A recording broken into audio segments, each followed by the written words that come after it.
Bienvenue dans cette nouvelle vidéo. Aujourd'hui, je suis absolument ravie de vous faire cette vidéo puisqu'on va parler de toutes mes meilleures lectures que j'ai pu avoir pendant l'année 2023. Je vous avoue que ça a été très compliqué de faire des choix. C'est pour ça que dans cette vidéo, je vais faire deux petites parties. Première partie où je vous mettrai sur l'écran toutes mes mentions spéciales de l'année parce que c'est vraiment des lectures que j'ai adorées, mais qui pour une petite raison, des fois ne se retrouvent pas forcément dans mon top vraiment favori de l'année. Et après, je vous montrerai tous les romans que j'ai le plus aimé découvrir là en 2023. Il y a beaucoup de fantaisie. Je crois d'ailleurs qu'il n'y a que ça dans mon top là de cette année. Je suis vraiment très contente parce que, comme je vous l'avais dit en 2022, j'avais eu beaucoup de mal à lire de l'imaginaire parce que au niveau perso, ça n'a pas été une très bonne année et j'arrivais pas à me concentrer au niveau des lectures d'imaginaire. Et là, cette année, vraiment, j'ai lu quasiment que ça. J'ai redécouvert un peu mon amour pour la fantasy et c'est pour ça qu'il y a beaucoup de titres qui se retrouvent dans mon top de l'année parce que j'ai adoré vraiment découvrir plein d'univers, de redécouvrir un peu ce genre-là et vraiment laisser libre cours à mes envies et ne pas me prendre la tête pour me dire il faut que je lis ça, faut que je parle plutôt de ça. Enfin vraiment non, c'était j'ai envie de lire tel livre, je le lis. Point, ça s'arrête là. Et de toute façon en 2024 ce sera exactement pareil. Je ne me prends pas la tête sur est-ce que je devrais lire ce livre-là, est-ce que je vais devoir prioriser cette lecture ou autre. Non, vraiment j'ai envie de laisser libre cours à mes envies lecture et ça marche plutôt bien parce que je pense que c'est l'une de mes meilleures années de découverte livresque, donc je suis vraiment très contente par rapport à ça. Alors avant de commencer, si jamais vous voulez vraiment mes favoris tous les trimestres à peu près, je vous laisserai dans le petit i, si jamais j'y pense, mes vidéos où je vous montre justement mes meilleures lectures du premier trimestre, deuxième trimestre, troisième trimestre. J'ai juste pas fait pour la fin d'année puisque je fais cette vidéo là qui répertorie un petit peu toutes mes lectures de l'année, donc je fais pas pour le quatrième trimestre. Si jamais vous voulez voir encore plus de titres que j'ai beaucoup aimé découvrir cette année, je vous laisse aller voir les autres vidéos que j'ai pu faire tout au long de l'année. Là, je vais d'abord commencer du coup avec mes mentions spéciales, c'est-à-dire les livres que j'ai adoré découvrir mais qui n'ont pas forcément été un coup de cœur ou qui n'ont pas été qui n'ont pas eu ce déclic. En fait, des fois, c'est pas forcément des coups de cœur, les livres que je vais vous montrer après. Mais c'est vraiment des livres qui m'ont happé dès le départ, qui m'ont fait passer un super moment de lecture, j'ai été vraiment à fond dans cette lecture, où ça m'a fait vraiment être déconnectée de la réalité. Et c'est vraiment ça que je cherche pour la plupart de mes lectures, donc c'est pour ça que certains c'est pas vraiment des coups de cœur, mais c'est vraiment des lectures qui méritent d'être dans ce top là. Alors du coup pour le premier titre qui se retrouve dans mes mentions spéciales de 2023, c'est 13 de la mer émeraude de Brandon Sanderson. Ça a été le tout premier projet secret de cette année, de l'année 2023. J'ai adoré découvrir ce titre-là. Je trouve que Sanderson a vraiment un talent pour écrire un peu des genres différents et des styles de récits assez différents. Là, c'est clairement pas un style de récit qu'il a l'habitude de faire et pourtant j'ai passé un très bon moment de lecture avec ce premier projet secret.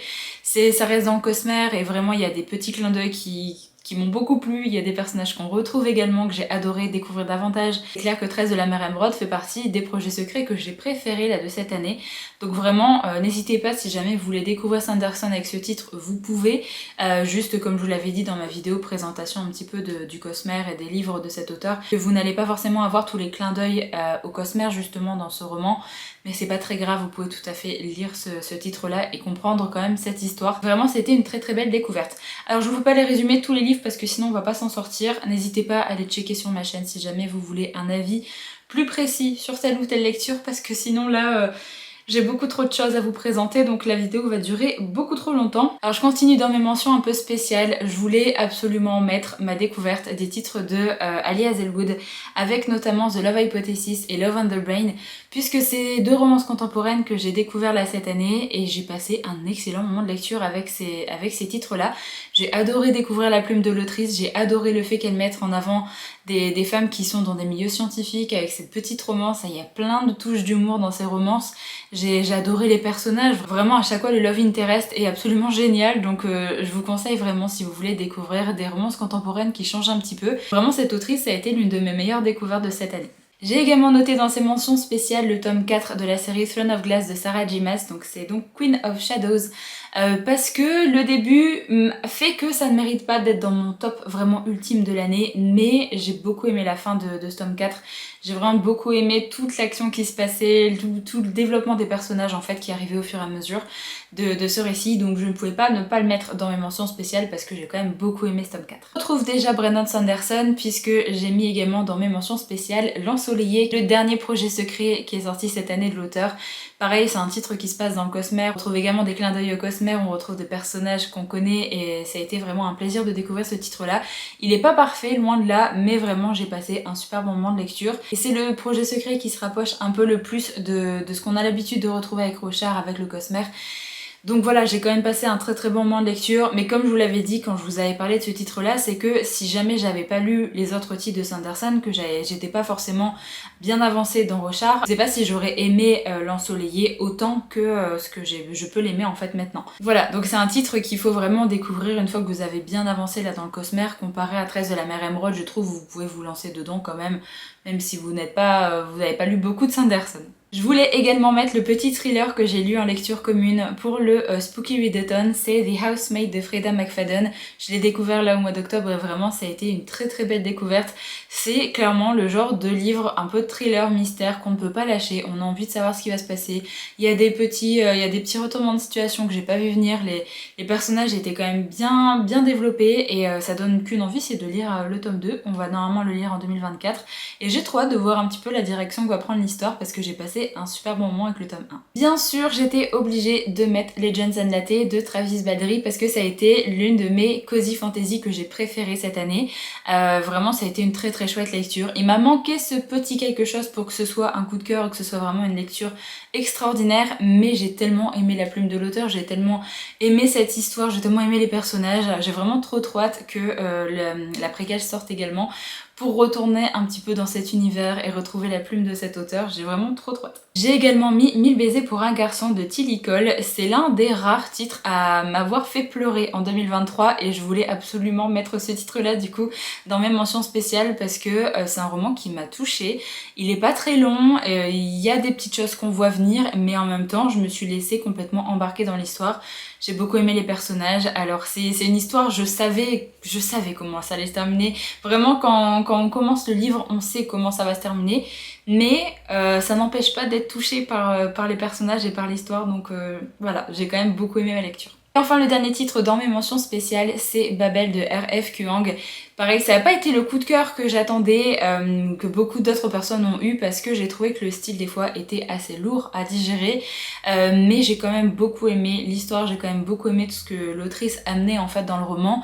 Il y a juste vraiment cet effet un peu lourdeur des fois avec toutes les informations qu'elle nous balance en fait dans le roman, qui surtout dans la première partie du roman je trouve, qui alourdissent quand même vachement le roman. J'aurais bien aimé que ce soit un peu mieux nuancé au niveau du rythme, mais vraiment la dernière partie m'a beaucoup plus plu et j'ai beaucoup aimé quand même cette lecture, donc ça mérite clairement sa place ici. Bon, puis si je m'écoutais, il y aurait encore 10 titres dans les mentions spéciales, mais je vais m'arrêter là parce que sinon la vidéo ne va jamais se terminer. Maintenant je vais vous présenter les titres que j'ai préféré découvrir en 2023. Il y a des coups de cœur, il y a vraiment des lectures qui m'ont marqué, des lectures qui ont su me prendre aux tripes un petit peu. Donc alors il n'y a vraiment pas d'ordre de préférence là dans ces titres là.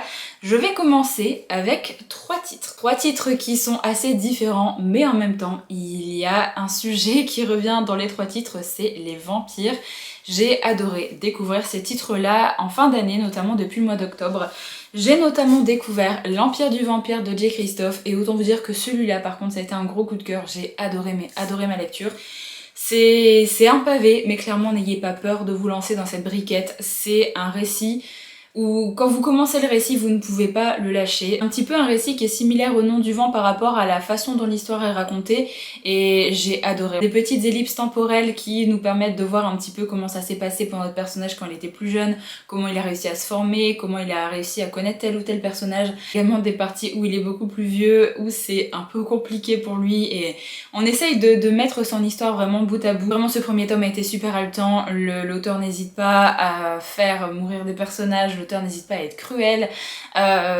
Vraiment j'ai adoré tout le lore que l'auteur a créé au niveau des vampires, au niveau des maisons un peu de vampires qui existent. Je peux clairement que vous conseiller cette lecture parce que c'est une petite épopée, mais c'est vraiment génial et j'ai beaucoup trop hâte que la suite la sorte en 2024. Un deuxième titre qui parle de vampires également, mais qui est complètement différent, c'est A Diary of Blood de S.T. Gibson. Ici, c'est un titre un peu contemporain, enfin plutôt historique, où on parle de vampires, où on va suivre la première fiancée de Dracula.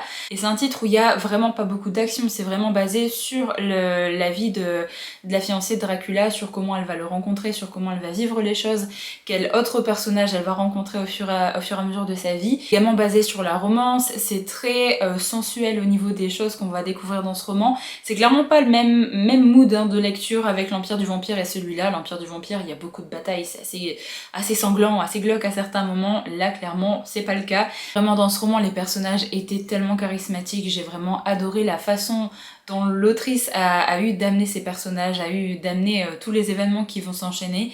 J'ai adoré la plume également de l'autrice, ça se dévore. C'est très un peu lyrique, un petit peu poétique également, mais je peux que vous conseiller si jamais vous aimez ce style de lecture aussi. Enfin, le dernier titre de vampire que j'ai lu là au mois de décembre, qui a été vraiment une très très belle découverte, c'est Le Serpent et le Descendant de la Nuit de Carissa Broadbent. Ici, on est également sur un titre où il y a pas mal d'action, il y a beaucoup d'action même. On va découvrir plusieurs maisons de vampires. On va avoir comme héroïne une humaine qui va devoir participer à un tournoi pour demander une faveur à la déesse Nyaxa, qui est la déesse qui a créé les vampires, et pour essayer un petit peu d'avoir des réponses sur son passé. Ça, je vous laisse découvrir, mais vraiment c'est un livre qu'on n'arrive pas à lâcher. Il va y avoir des épreuves dans ce tournoi, il va y avoir beaucoup de personnes qui vont être massacrées. C'est assez glauque également à certains moments. C'est une romantécie, donc il y a une romance, il y a un love interest qui est absolument génial dans ce roman aussi. C'est une duologie, le tome 2 n'est pas encore paru, mais j'ai déjà trop hâte de savoir comment ça va se terminer parce que la fin vraiment était géniale et vraiment ça a été une très très belle découverte de cette autrice également cette année. Je veux clairement découvrir davantage de titres d'elle en 2024. Alors ensuite j'ai mis une duologie que j'ai découvert dans son intégralité là en 2023. J'ai adoré découvrir la plume de cette autrice et découvrir son univers dans la saga Ces plaisirs violents de Chloé Gong. Donc il y a le premier tome Ces plaisirs violents et le tome 2 Nos fins violentes. C'est ici une histoire un peu plus fantastique qui se déroule à Shanghai. Cette ambiance un peu de gang, mais pas vraiment de gang, plutôt de famille rivale. C'est techniquement une réécriture un petit peu de Roméo et Juliette. On va avoir le point de vue de Julia qui fait partie d'une des familles et de Roma qui fait partie de l'autre famille. Bien sûr, ils s'apprécient mais ils ne peuvent pas vraiment être ensemble et forcément ça va créer des situations assez compliquées. Mais on a en plus dans cette histoire, on a déjà une situation géopolitique à Shanghai qui est très très compliquée puisqu'il y a également d'autres groupes qui essayent d'avoir la mainmise sur pas mal de choses à Shanghai. Donc les familles essayent de faire un petit peu la loi aussi. Il y avait une sorte d'épidémie également qui va arriver et qui amène le côté surnaturel en fait dans cette histoire et on va essayer de trouver un petit peu quelle est la cause de cette épidémie et pourquoi il y a plein de gens qui meurent et pourquoi il y a des gens qui meurent des deux côtés. Voilà, vraiment une duologie qui était extrêmement bien faite, j'ai adoré les personnages. Je préfère le tome 2 au premier tome parce qu'il a été tellement intense. Il s'est passé énormément de choses et vraiment la relation des personnages, la façon dont les personnages ont été amenés dans cette duologie était tellement bien faite, c'était vraiment trop bien. J'ai adoré ma découverte de cette série. Si jamais vous voulez de la fantaisie un petit peu qui change, enfin c'est plus du fantastique comme on l'appelle en France, mais si vous voulez un peu du fantastique qui change et qui amène également des éléments qui se sont réellement déroulés à Shanghai, donc si jamais ça vous intéresse, on peut également découvrir pas mal de choses grâce à ces livres. Je continue avec un premier tome de duologie de fantaisie d'inspiration asiatique que j'ai adoré découvrir, c'est Six couronnes écarlates de Elisabeth Lim. Vraiment, c'est un titre qui m'a embarqué au niveau de l'histoire, j'ai adoré la plume de l'autrice. Je sais pas si on peut dire que c'est poétique, mais en tout cas il y a vraiment un truc au niveau du style d'écriture que j'ai adoré. Et on est dans cette histoire où on va suivre une jeune princesse qui va être un peu exilée et on va changer ses frères en grue. Elle va avoir une sorte de malédiction, c'est-à-dire que personne ne va reconnaître que c'est la princesse et elle ne va pas pouvoir parler parce qu'à chaque mot qu'elle va prononcer, l'un de ses frères va mourir. Donc on va essayer de se dépatouiller un petit peu de tout ça et de comprendre pourquoi en fait elle a été exilée. Il y a une sorte de magie un petit peu ancienne qui plane sur ça et vraiment c'était trop bien. Vraiment adoré suivre l'héroïne alors que c'est quand même très compliqué pour elle de survivre. Elle va découvrir également un autre pays, elle va découvrir vraiment d'autres choses par rapport à ce qu'elle connaissait de base et on découvre tout ça en même temps qu'elle et c'était vraiment trop bien. C'est clairement un roman de fantasy qui m'a dépaysée et que je vous recommande si jamais vous voulez découvrir un petit peu de la fantaisie qui change de ce qu'on a l'habitude de lire en Europe par exemple, avec de la fantaisie d'inspiration asiatique parce que c'était vraiment trop bien. Continue avec un premier tome de série. J'ai démarré quand même beaucoup de nouvelles séries là en 2023 et j'ai eu de très très belles découvertes. Pareil, c'est une série dont j'attends la suite avec beaucoup d'impatience. C'est la série La Confrérie du Sang de John Gwynne avec le premier tome L'Ombre des Dieux. On est dans un premier tome de trilogie avec de la fantaisie d'inspiration nordique, avec une petite ambiance viking, avec des personnages vraiment très très charismatiques. On a plusieurs points de vue, on a pareil une ancienne magie qui va revenir, on a des petites trahisons, des petits retournements de situation, c'était vraiment trop bien, les personnages sont extrêmement bien construits, l'univers est déjà bien construit dans le premier tome, mais au vu de la fin, je pense qu'il va s'étendre énormément, surtout au niveau de la magie, au niveau des mythes en fait dans cet univers. Moi je peux que vous conseiller si jamais vous aimez la mythologie nordique, que c'était vraiment génial. Toujours un premier tome de série, j'ai découvert cette année Jade City de Fandali, qui est un premier tome de trilogie. J'ai adoré ma découverte de cette série. On est ici plus dans de la fantaisie d'inspiration asiatique également, avec des histoires de gang, avec cette histoire de jade qui permet d'avoir des capacités, mais il n'y a que certaines personnes en fait qui peuvent porter le jade, sinon si vous ne pouvez pas le porter, ça se passe un peu mal pour vous. Vous avez vraiment des histoires de gang qui sont extrêmement bien construites là déjà dans le premier tome, c'est hyper haletant, on a des personnages très charismatiques. J'ai adoré la plume de Fandali également. Je pense clairement que c'est une autrice qui va peut-être nous faire pleurer dans la suite de cette trilogie. J'ai vraiment trop hâte de lire la suite. Normalement c'est prévu là pour 2024, mais vraiment ce premier tome a été une excellente découverte. Changer un petit peu de la fantaisie pure et dure, là je vais vous présenter un livre de romantasy que j'ai découvert cette année. C'est un deuxième tome de série et j'ai vraiment beaucoup plus aimé ce deuxième tome que ce premier tome, donc forcément il vient gentiment prendre une place dans mes favoris de l'année parce que j'ai adoré lire le deuxième tome de Crescent City, qui est donc Maison du ciel et du souffle de Sarah J. Maas. Ça a été une très très belle découverte. Le premier tome avait été sympa, mais il y avait vraiment beaucoup de choses qui m'avaient dérangée et l'entrée dans l'univers est quand même pas facile, je trouve. Mais là vraiment, j'ai adoré l'intrigue en fait de ce tome 2, j'ai adoré le développement des personnages et la fin. Voilà, si vous l'avez lu, vous savez, la fin donne extrêmement envie de connaître la suite qui arrive le 1er février, et autant vous dire que le 1er février, je ne suis là pour personne parce que je veux avoir ce tome 3 et je veux connaître un petit peu la suite de cette série. Si jamais vous ne connaissez pas, c'est un titre de romantasy, mais plus... ça fait plus urban fantasy en fait au niveau du style, il y a pas mal de créatures différentes. Vous avez notamment des faées mais également plein d'autres créatures que je vous laisse découvrir parce que je trouve ça chouette de découvrir ça en même temps que la découverte de cet univers. J'ai vraiment beaucoup aimé les personnages dans ce tome 2, je trouve que leur développement était vraiment très bien fait. Donc j'ai trop hâte de voir le tome 3. On repasse dans de la grosse fantasy et je ne pouvais pas ne pas mettre un titre de Sanderson. J'ai mis le tome 2, enfin la partie 2 de Justicière. Voilà, j'ai lu également la partie 1 de Rythme de guerre cette année, mais la partie 1 de Rythme de guerre est assez lente, il y a beaucoup de choses qui se mettent en place, mais c'est pas non plus mon tome préféré de la série. Je dirais même que c'est celui que j'aime le moins pour l'instant dans la série, mais la partie 2 de Justicière... c'était bourré d'action, il y avait pas mal de réponses à plein de choses, les personnages pareil, on s'inquiète énormément pour eux, ils vivent des choses, juste envie d'être à côté d'eux pour les aider à traverser certaines périodes difficiles. Vraiment c'était trop bien, c'était vraiment une fin là de tome 3 qui était géniale. J'espère que je vais ressentir la même chose avec la deuxième partie de Rythme de guerre que je vais lire du coup cette année, parce que généralement les premières parties de ces romans sont assez longues à se mettre en place. On redémarre tranquillement et il amène plein de choses, mais toute l'action généralement est basée dans la deuxième partie. Donc en tout cas celui-là mérite clairement sa place dans mes meilleures lectures parce que j'ai adoré la fin de ce tome 3. Alors je ne pouvais pas ne pas mettre Fourth Wing de Rebecca Yarros, que clairement c'est un titre qui m'a happé du début à la fin. J'ai trouvé qu'il se passait beaucoup de choses, il y avait pas mal d'actions, le personnage était attachant, j'ai vraiment beaucoup aimé les suivre et je trouve que le world building est pas très construit dans le premier tome. Mais au vu de la fin, j'espère quand même beaucoup de choses sur la suite de cette série pour justement avoir un développement de l'univers dans les prochains tomes. Mais je ne pouvais pas ne pas le mettre parce que vraiment j'ai passé un très bon moment de lecture avec ce premier tome. Il a des défauts, il n'est pas parfait, mais clairement c'est le genre de roman qui est hyper addictif, hyper haletant et où on a toujours envie de savoir ce qui va se passer. Donc je ne pouvais que le mettre là, forcément. Alors ensuite j'ai découvert un nouvel auteur cette année également qui est J.M. Miro et j'ai pu découvrir Monstre Ordinaire qui est un premier tome de série, je sais pas du tout combien il va y avoir de tomes, le tome 2 n'est toujours pas sorti en anglais donc on a le temps de voir venir. Ici, on est plus dans du fantastique un peu historique, on est un petit peu dans cette période victorienne.